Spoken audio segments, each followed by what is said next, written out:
Get ready with me while I tell you a little bit more about myself. I feel like a lot of my followers do know, but I also have so many new ones who have no clue. I guess I'm just gonna start from the very beginning. So basically, I originated from Michigan.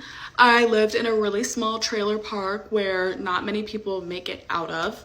My stepdad was a very bad drug addict, so when majority of my family moved to Tennessee, my mom and family decided to come along. If you have someone on drugs in your life, you know moving is not going to get them off drugs.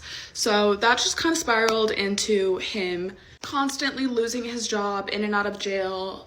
We moved around countless times. We lived in other trailer parks, we lived in the ghetto, we lived in government housing, in cars, hotels, with family, literally everything you can think of. And at this point, I just had my older brother and my younger sister. It was just us three. And my stepbrother lived with us a lot too. But my mom eventually got accidentally pregnant with my little brother Dylan, which was a huge blessing at the end. But at the time, it was very stressful and we did not live in a good place. And with moving all the time, I moved schools all the time. I've been to like over 30 different schools before my freshman year of high school. But when I was 9 years old, we were living with my grandma at the time, and my dad had actually ended his life.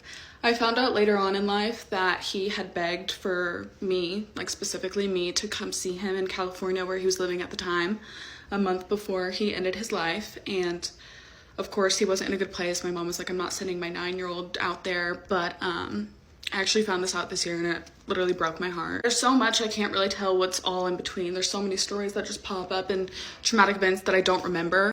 But I know this time period, me and my mom and my little brother were on the way to Michigan for something, and we got in a car wreck and my mom got a concussion. And that is what started my mom's drug addiction, is pain pills.